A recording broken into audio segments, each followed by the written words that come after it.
So today I am going to explain about to. Okay. So about to मतलब होता है वाला है, वाली है, वाले है.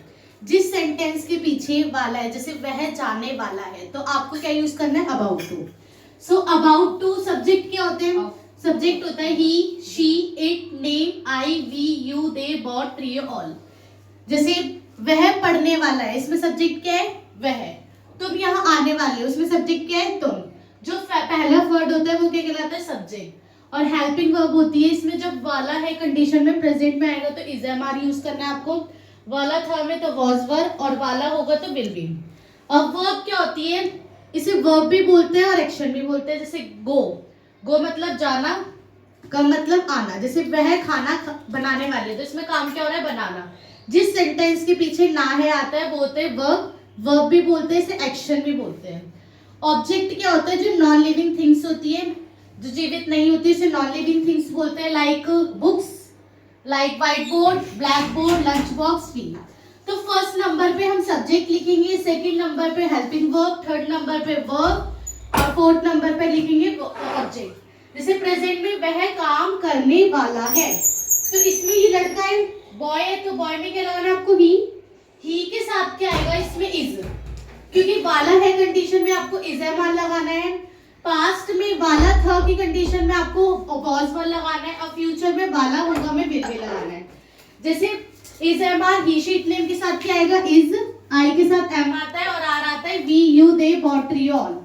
और वॉज वर का आता है he, she, it, name, singular के साथ वॉज आएगा, और वर कब आएगा? प्लूरल के साथ. और फ्यूचर में विल बी. अब जैसे यहाँ पर वह काम करने वाला है, तो ही के साथ is about to working. He is about to work. ING नहीं आएगा इसमें, वर्ब. अब यहाँ पर तुम खाना बनाने वाले थे, तो पास्ट में, तो पास्ट में आपको यूज करना है वॉज और वर. जैसे यू के साथ वर आते हैं about to make food. You were about to make food. अब फ्यूचर में वह पढ़ाने वाली होगी, तो शी. हेल्पिंग वर्ब होगी इसकी विल बी. प्रेजेंट में इज एम आर, पास्ट में वॉज वर, फ्यूचर में will be. She will be about to ING ने टीच.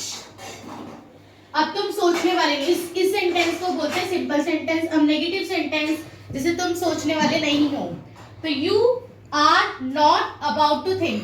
तुम सोचने वाले नहीं थे, तो you were not about to think, क्योंकि पास्ट की कंडीशन में वॉज वर आता है, प्रेजेंट की कंडीशन में इज एम आर आता है, फ्यूचर की कंडीशन में आपको विल बी लगाना है. अब यहाँ पर विल बी को आपको तोड़ना है. विल बी नॉट नहीं होगा, you will not be about to think.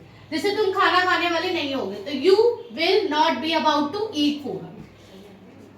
इसे नेगेटिव सेंटेंस बोलते हैं. इंटेरोगेटिव, जैसे क्या तुम इंग्लिश पढ़ाने वाले हो, तो यहाँ पर सब्जेक्ट क्या है? आपको क्या देखना है? पहले सब्जेक्ट. अब सब्जेक्ट यू है, तो यू के साथ क्या आएगा? आर.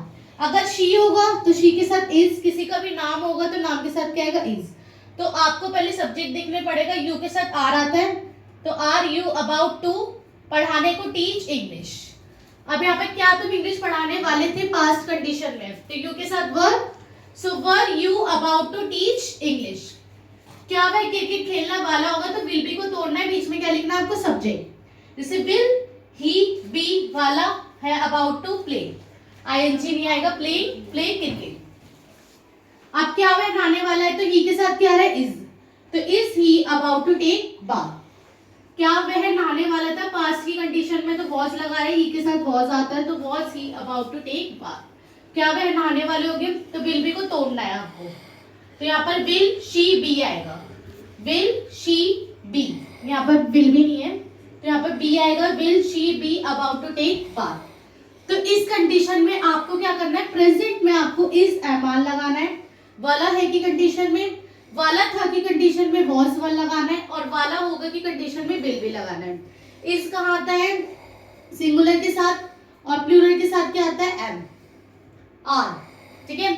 और वॉज आता है सिंगुलर के साथ, और प्लूरल के साथ वर आता है, और विल बी आप कोई भी कंडीशन में लगा सकते हो, बट ये आप लोगों को ध्यान देना है. विल बी को तोड़ना है, विल नॉट बी. इसमें सब्जेक्ट विल बी को तोड़ना है, ही आएगा, और इसमें भी विल बी को आपको तोड़ना है. Thank you so much.